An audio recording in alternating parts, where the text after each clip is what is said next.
तो शाह महमूद कुरैशी साहब के हवाले से हमारे व्यूअर्स को भी कुछ बताइएगा प्लीज। शाह महमूद कुरैशी साहब का भी जायचा अभी कमजोर चल रहा है। उनकी एक राहु का पीरियड चल रहा है जो छठे घर में है। राहु जो है वो कैदोबंद की तरफ लेके जा रहा था उनको। अगर वो रिहा हो भी जाते हैं तो वो भी कुछ अरसा के लिए जरा खामोशी इख्तियार करेंगे। अभी फिलहाल इतनी जल्दी वो सियासत में नहीं दोबारा घुसेंगे और थोड़ा सा अपने आप को रिलैक्स करेंगे वो। बाकी रिहाई वाले जो मामला है उनके उनके भी रिहाई वाले मामला थोड़ा सा लेट है अभी। अच्छा, तो इंतखाबात के हवाले से आपको क्या नजर आ रहा है? इंतखाबात मैं थोड़ा सा आपकी बात काट रहा हूँ। शाह महमूद कुरैशी साहब के लिए अब सेहत के मसाइल बड़े अहम होंगे। उनकी राहु की जो पीरियड चला है वो 2 साल के लिए चला है और राहु छठे घर में है, कमजोर है, तो उनको सेहत के इश्यूज बहुत ज्यादा हो सकेंगे। जैसे कमर में दर्द होना, हड्डियों में पेन और सर दर्द रहना और उनकी जो डिजीज है जो पहले से वो उसकी मेडिसिन ले रहे हैं उसके अंदर कुछ इजाफा हो सकता है। शाह महमूद कुरैशी साहब के लिए ये टाइम पीरियड उनको बड़ा अपने रेमडीज वगैरह करके गुजारना होगा। तो इंतखाबात के हवाले से इस वक्त बड़ी अजीब सी कंफ्यूजन है। अचानक ऐसे लगता है कि 8 फरवरी के इंतखाबात अपने मुकर्रर वक्त पर नहीं हो रहे। अचानक से सुप्रीम कोर्ट इंटरवेन करती है। नजर आता है कि इंतखाबात हो रहे हैं। तो आपके पास इस हवाले से क्या रीडिंग्स हैं? इंतखाबात 8 फरवरी को होंगे? अकॉर्डिंग टू जायचा पाकिस्तान, तो जब मैं वो देखता हूं तो जायचा पाकिस्तान जनवरी से अपनी बेहतरी की तरफ चल रहा है। सिवाय एक प्लेनेट के जो जुपिटर है 8वें का मालिक होकर 12वें घर में बैठा है, बाकी उसके अलावा सारे प्लेनेट जो हैं वो बेहतरी की तरफ चल रहे हैं। मुझे लगता है इंशाल्लाह ताला इलेक्शन हो जाएंगे फरवरी के अंदर। फरवरी की 8 तारीख रखी है उन्होंने। 20 हो सकती है, 25 हो सकती है, बस इससे ज्यादा नहीं। मुझे उम्मीद है पाकिस्तान के जायचे की पोजीशन बेहतर हो रही है, अब उन मामला से निकल आए हैं।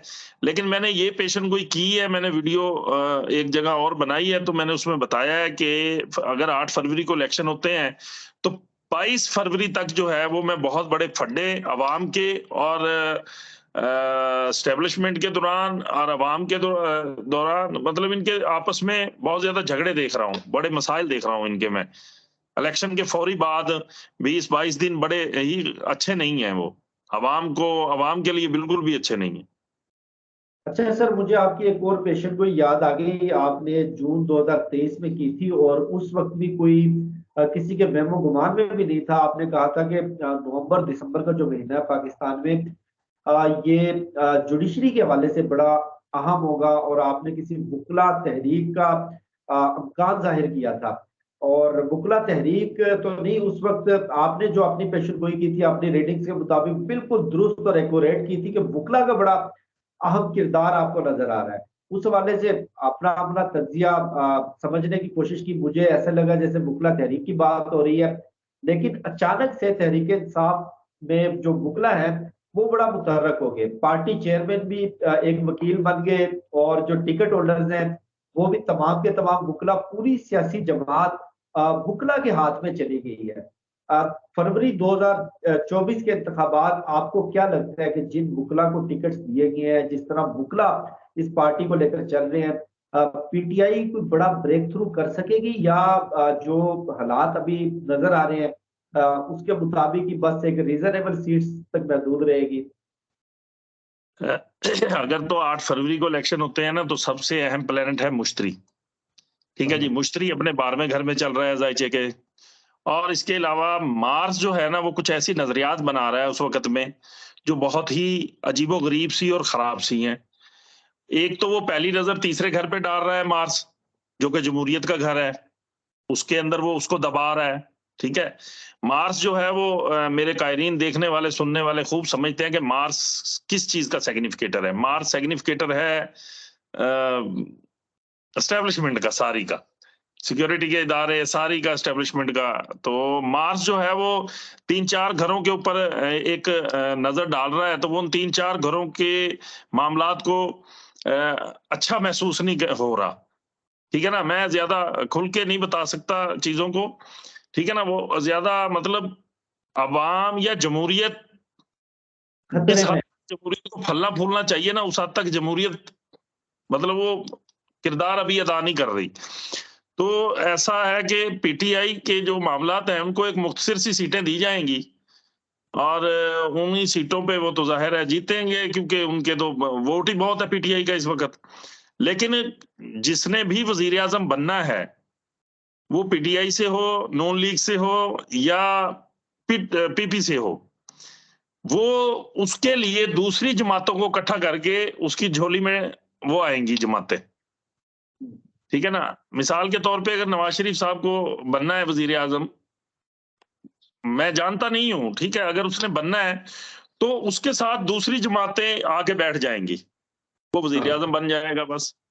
तो इसी तरह अगर पीटीआई का कोई वजीर आजम बनना है तो वो पीटीआई के 20 मेंबर हैं, उनको 25 मेंबर और दे दिए जाएंगे, वो वजीर आजम बन जाएगा।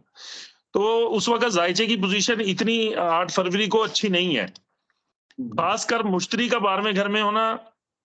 वो देखें, मरकरी और मुश्तरी 2 प्लेनेट जो हैं वो रूल कर रहे होते हैं आपकी जुडिशली को और वकील हजरात को, ठीक है ना। अब मरकरी की इंतरदिशा शुरू हुई है पाकिस्तान के जायचे में, जाहिरी तौर पे मरकरी जो है वो रूल कर रहा है, मैंने आपको बताया वकील हजरात को। तो वकील हजरात जो है वो सामने आएंगे, यंगस्टर लोगों को कर रहा होता है, यूनिवर्सिटी के लड़कों को कर रहा होता है मरकरी रूल, मीडिया को कर रहा होता है, मीडिया बड़ा एक्टिव होकर सामने आएगा। मुश्तरी 12वें घर में चल रहा है, मुश्तरी जुडिशली का घर है, तो जुडिशली बड़ी मुश्किल फैसलों में आ जाएगी उस वक्त में। जुडिशली के ऊपर इतना दबाव आ जाएगा कि आप सोच भी नहीं सकते, क्योंकि हर दूसरा बंदा तो अपनी पोलिंग लेके वहां पहुंचा हुआ होगा, ठीक है ना। तो उसके लिए मामला बड़े गंभीर से हो जाएंगे, जुडिशली के लिए मामलात को लेके चलना। तो वजीर आजम तो इसी तरह बनेगा जिस तरह मैंने आपको बताया है उस वक्त की प्लानिटरी पोजीशन के मुताबिक। कोई एक शख्स भी 2 तिहाई या 1.5 तिहाई या 1 पूरी तिहाई से नहीं सीटें लेगा। वो मौके पे देखा जाएगा कि शफाकत अली ने सीटें ले ली हैं 8, बाकी सीटें इसके साथ खुद ब खुद आके बैठ जाएंगी, तो वो जीत जाएगा, वो वजीर आजम बन जाएगा। इसलिए इमरान खान साहब के जितने व्यूवर हैं उनको थोड़ा सा सब्र करना चाहिए, दुआ करनी चाहिए, सदकात देने चाहिए, तो इंशाल्लाह ताला इमरान खान साहब की भी बारी जरूर आएगी।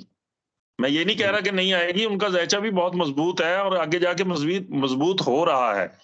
लेकिन ये जो केतु का पीरियड है, ये पीरियड उन्हें बड़ा संभल के चलना होगा इमरान खान साहब को।